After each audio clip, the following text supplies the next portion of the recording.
Hi friends, welcome to our YouTube channel. Friends, చూసుకున్నట్లయితే టెక్నీషియన్కి ఎవరైతే short list అయ్యారో వాళ్ళకి document verification and medical examination అనేది డేట్స్ అనేవి రావడం జరుగుతుంది. కొన్ని బోర్డుల్లో కొంతమంది వాళ్ళకు ఉన్నటువంటి డౌట్స్ని కొన్ని రైజ్ చేయడం జరుగుతుంది. ఆ యొక్క డౌట్స్ని క్లియర్ చేయడానికి మనం ఈ యొక్క వీడియో చేయడం జరుగుతుంది.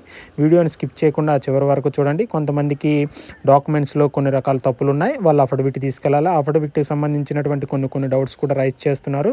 ఆ అఫిడవిట్ ఎలా తీసుకెళ్ళాలి, పూర్తి వీడియో సమాచారం అనేది మనకి ఈ యొక్క వీడియోలో క్లియర్ అయిపోతుంది. చివరి వరకు కూడా చూడండి. మనకి మొదటిసారిగా వచ్చినటువంటి నోటిఫికేషన్లో మనకి verification of original documents and format of certificates మనకి 18 పాయింట్ చూడండి. మనకి ఎవరైనా మీకు ఒకసారి మీరు మెయిన్ నోటిఫికేషన్ అనేది డౌన్లోడ్ చేసుకుని 18 పాయింట్ అనేది చూడండి. మనకి వెరిఫికేషన్ ఎలా జరుగుతుంది, వాటికి ఏం తీసుకెళ్ళాలి ఇక్కడ మెన్షన్ చేయడం జరిగింది. ఇక్కడ ఉన్నటువంటి మొత్తం మ్యాటర్ని ఒకసారి మనం గూగుల్లో ట్రాన్స్లేట్ చేసుకుని మనం ఒకసారి తెలుగులో చూసుకుందాం. మనకి అప్పుడు మనకి క్లియర్గా అనేది అందరికి కూడా అర్థం అవడం జరుగుతుంది. చూడండి, మనకి 18లో ఫస్ట్ పాయింట్ చూడండి. డీవీ కోసం షార్ట్ లిస్ట్ చేయబడిన అభ్యర్థులు డీవీ సమయంలో వారి అన్ని ఒరిజినల్ డాక్యుమెంట్స్తో పాటు స్వీయ ధృవీకరించబడిన 2 సెట్లు ఫోటో కాపీలను సమర్పించాలి. ఫస్ట్ పాయింట్ ఏం చెప్తుందంటే, మనం డీవీకి షార్ట్ లిస్ట్ అయినటువంటి వారు ఎవరైతే ఉన్నారో వారు మీ యొక్క ఒరిజినల్ అండ్ సర్టిఫికేట్స్ అన్ని తీసుకోండి. ఒరిజినల్ సర్టిఫికేట్స్తో పాటు 2 A4 షీట్లో జిరాక్స్ అనేవి తీసుకెళ్ళాలా, 2 సెట్లు. వాటి మీద మీ స్వీయ అంటే మీ సిగ్నేచర్, సెల్ఫ్ సిగ్నేచర్ అనేది ఉండాలా, గుర్తుపెట్టుకోండి. అదేవిధంగా మనకి సెకండ్ పాయింట్ చూసుకున్నట్లయితే, ఇంకా ఈ అభ్యర్థులు వారి డీవీ తేదీ ముందు ఫోటో మరియు సంతకం యొక్క స్కాన్ చేసిన కాపీలను నిజమైన రంగులో పోర్టల్ ద్వారా అప్లోడ్ చేయాలి. చూసుకున్నట్లు ఇక్కడ ఒక పోర్టల్ ఇచ్చారు. మనకి డీవీకి 10 డేస్ ముందు మన యొక్క పోర్టల్ అనేది యాక్టివేట్ అవుతుంది. అప్పుడు మన యొక్క సిగ్నేచరు, మన యొక్క ఫోటో, కొన్ని డాక్యుమెంట్స్ అనేవి అప్లోడ్ చేయాలా. ఇది మనకి డీవీకి వెళ్ళే ముందు రోజు వరకు కూడా మనకి అవకాశం అనేది ఉంటుంది. ఒకసారి చూడండి, ఆ యొక్క పోర్టల్ కూడా నేను ఒకసారి ఓపెన్ చేసి చూపిస్తాను, మీరు చూడండి. అక్కడ ఉన్నటువంటి పోర్టల్ లింక్ని మనం క్లిక్ చేసినట్లయితే ఈ విధంగా డాక్యుమెంట్ అప్లోడింగ్ పోర్టల్కి మనం వెళ్ళిపోయిన తర్వాత మీరు లాస్ట్న మనకి ఫస్ట్ టైం లాగిన్ అనేది ప్రెస్ చేయండి.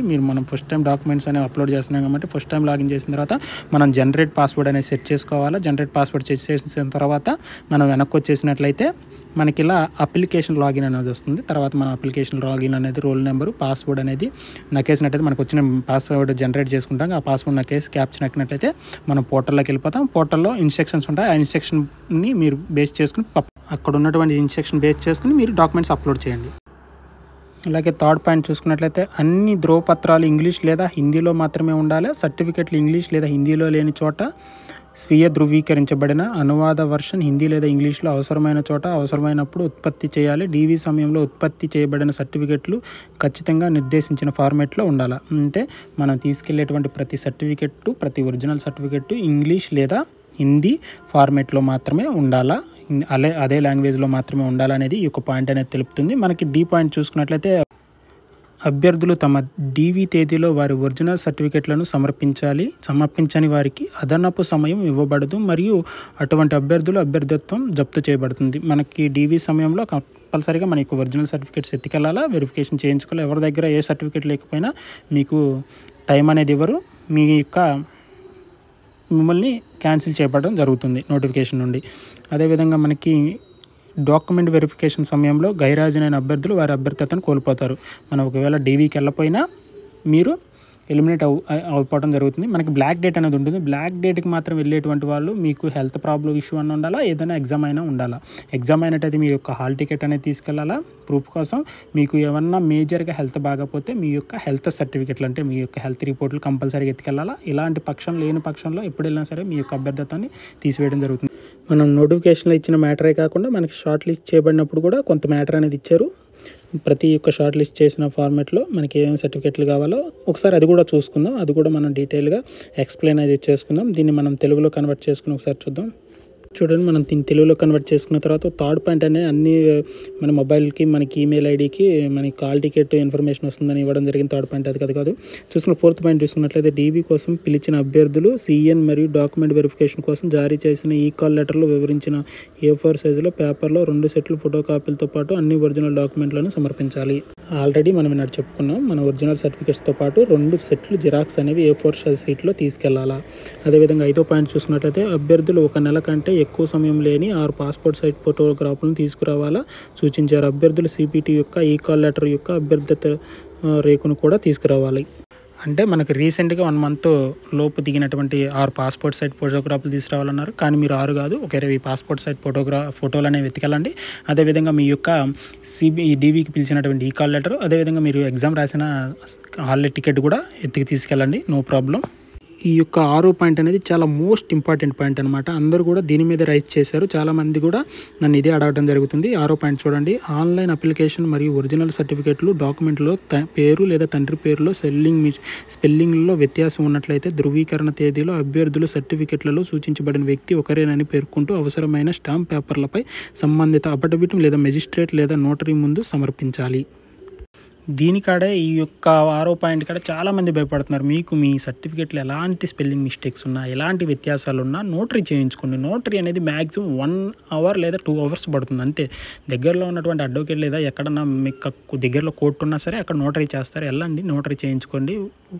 1 అవర్ 2 అవర్స్ పడుతుంది. కొంతమంది 15 రోజులు పడుతుంది, 10 రోజులు పడుతుంది, ఎక్కువ టైం పడుతుందని ఇలా సఫర్ అయిపోతున్నారు. చాలామంది కూడా నాకు ఫోన్ కాల్ కూడా వచ్చింది, ఇలా ఎక్కువ టైం పడుతుందంట, 15 రోజులు పడుతుందంట. అట్లా ఏమి ఉండదు. 1 అవర్ లేదా 2 అవర్స్, అంతకన్నా ఎక్కువ ఉండదు. నేను అఫిడవిట్ చేయించాను, ఒకసారి చూపిస్తాను చూడండి. అఫిడవిట్ అనేది ఏం ప్రాబ్లం లేదు. 20 రూపాయల స్టాంప్ మీద చేయించుకోవచ్చు, 50 రూపాయల స్టాంప్ మీద చేయించుకోవచ్చు. వాళ్ళే చేసిస్తారనమాట. మీరు మ్యాటర్ చెప్తే నా ఇక్కడ అఫిడవిట్ అనేది నేను చేయించాను, ఒకసారి చూపిస్తా చూడండి.